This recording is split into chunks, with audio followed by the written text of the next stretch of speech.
اعوذ باللہ من الشیطان الرجیم، بسم اللہ الرحمن الرحیم۔ اردو گرامر کے رموز اوقاف سیکھنے کی کوشش کرتے ہیں۔ یہ پہلے سے میں نے تیار کیا تاکہ ٹائم کی جو ہے نا بچت ہو۔ رموز اوقاف، رموز اور اوقاف کی وضاحت کر لیتے ہیں۔ رمز جمع رموز، جس کا مطلب ہے، لغوی مطلب اس کا ہے اشارہ یا بیت۔ وقف جمع اوقاف، جس کا لغوی مطلب ہے ٹھہرنا، رکنا۔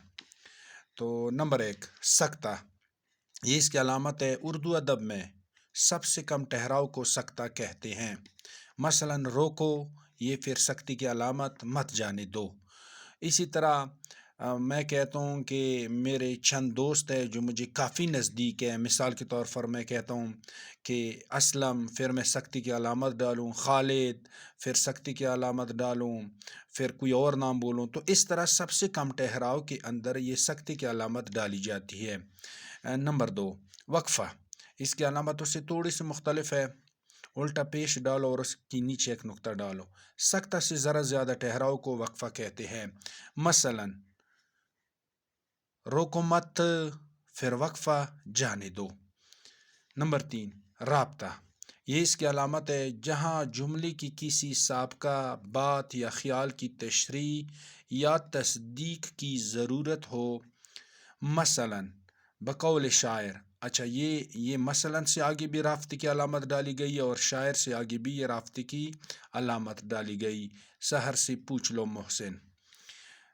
نمبر 4، تفصیلیہ، تفصیلیہ کی علامت رابطے کی طرح ہے، اس میں صرف تھوڑا سا وہ لمبا سا نشان ڈالا گیا ہے۔ یہ تقریباً ملتے جلتے ہے۔ کسی بھی چیز کی تفصیل بیان کرنے کے فوری بعد یہ علامت ڈالی جاتی ہے۔ مثلا اسلامی مہینوں کے نام، پھر یہ علامت تفصیلیہ کا ڈالا گیا، محرم، صفر، ربیع الاول وغیرہ۔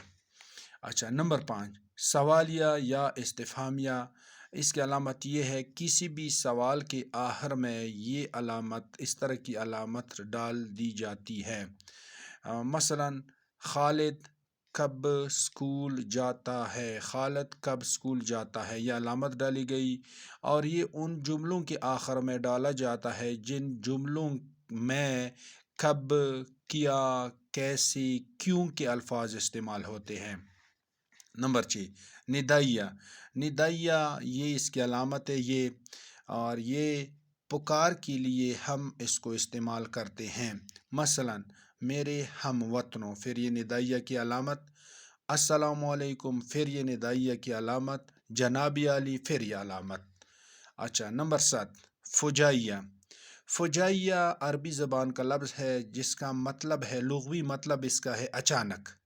اچانک منہ سے خوشی، دکھ، درد کے لیے جو الفاظ نکلے، ان الفاظوں کی باتیں یہ علامت استعمال ہوتی ہیں۔ مثلا آہا، پھر یہ فجائیہ کی علامت۔ موسم کتنا سہانا ہے۔ اوہ، یہ علامت فجائیہ کا، بڑا افسوس ہوا۔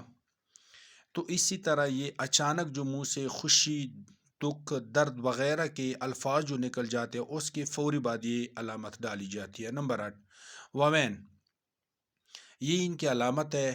کسی بھی حدیث یا قول کو منوان بیان کر دینا ووین کے اندر لکھا جاتا ہے۔ مطلب یہ ان جملوں، ان الفاظ کے اوپر ڈالی جاتی ہے یہ علامت جس میں سے آپ اپنی طرف سے ایک لفظ کا بھی اضافہ نہیں کرتے۔ مثلا حضرت محمد صلی اللہ علیہ وآلہ وسلم نے فرمایا، یہ پھر علامت ڈالی گئی ووین کے، علم حاصل کرو چاہے تمہیں چھین جانا پڑے۔ یہ علامت، ابھی اس میں سے ایک لفظ کا بھی ہم اضافہ نہیں کر سکتے، یہ چونکہ حدیث ہے، یہ ایک الگ بحث ہے کہ یہ حدیث ہے یا نہیں ہے۔ بہر صورت مشہور تو یہی ہے، تو یہ علامت ڈالی گئی ہے۔ نمبر 9، قوسین، قوسین عربی زبان، قوس جمع قوسین، دائرے کا ایک حصے کو قوس یا کمان کہتے ہیں۔ کسی چیز کی طرف مخصوص اشارہ کرنے کے لیے قوسین کا استعمال ہوتا ہے۔ مثلا خالد میرا دوست ہے۔ اب یہ کلیئر نہیں ہے، خالد تو ہزاروں کے حساب سے ہے، کون سا خالد، اس کو مخصوص کرنا، اشارہ کرنا تاکہ واضح ہو جائے۔ خالد کالج والا خالد میرا دوست ہے۔ تو یہ قوسین ہو گیا۔ ابھی اگلا جو ہے وہ دیکھتے ہیں، وہ ہمارے پاس ہے ختمہ۔ 10 نمبر پہ ختمہ، یہ اس کی علامت ہے، کسی بھی سطر کے آخر میں ختمہ ڈالا جاتا ہے۔ مثلا میرا دوست اچھا ہے، پھر ختمے کی علامت، مجھے اسکول جلدی جانا ہے، ختمے کی علامت۔ یہ ایک جملے، ایک سطر، ایک مفہوم کے بعد یہ علامت ڈالی جاتی ہے۔ نمبر 11 علامت تخلص، یہ اس طرح کی علامت ہے، یہ قرآن مجید میں کئی جگہوں پہ یہ وقف غفران، وقف نبی، وقف جبریل، وقف منزل، وقف منزل، اس کے اوپر بھی اسی طرح قرآن مجید میں حاشیے کے اوپر یہ علامت ڈالی گئی ہے۔ لیکن اردو ادب میں یہ تخلص، علامت تخلص اس کو جانے جاتے ہیں۔ یہ شاعر اپنی جو شاعر کا نام ہوتا ہے، تخلص جو ہوتا ہے شاعر کا تخلص، اس میں اس کا ایک فرضی نام بھی ہوتے ہیں اور اس کا نام بھی ہو سکتا ہے، اس کے اوپر یہ علامت ڈالی جاتی ہے۔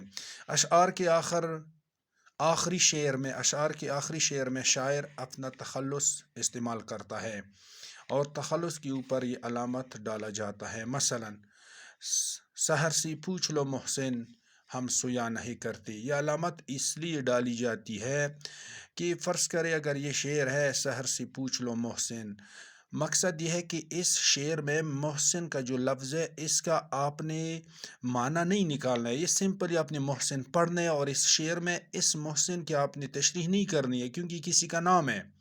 اگر آپ اس کی وضاحت کرو گے تو ہو سکتا ہے کہ کئی جگہوں پہ، اکثر جگہوں پہ وہ شعر کا جو مقصد ہے نا، وہ مطلب ہے، اس میں تبدیلی آ جائے، اس لیے یہ نام کے اوپر ڈالا جائے، تخلص کے اوپر ڈالا جاتا ہے تاکہ اس کا کوئی معنی شعر میں نہ لے، شعر اپنی جگہ پہ وہ اپنا قائم رہے اس کا وزن، لیکن اس کا کوئی مطلب یا مطالب نکال نہ لے، یہ سمجھے کہ یہ تخلص ہے۔ تو یہ آج کا ہو گیا، انشاءاللہ کل پھر ملیں گے۔ اوکے، اللہ حافظ۔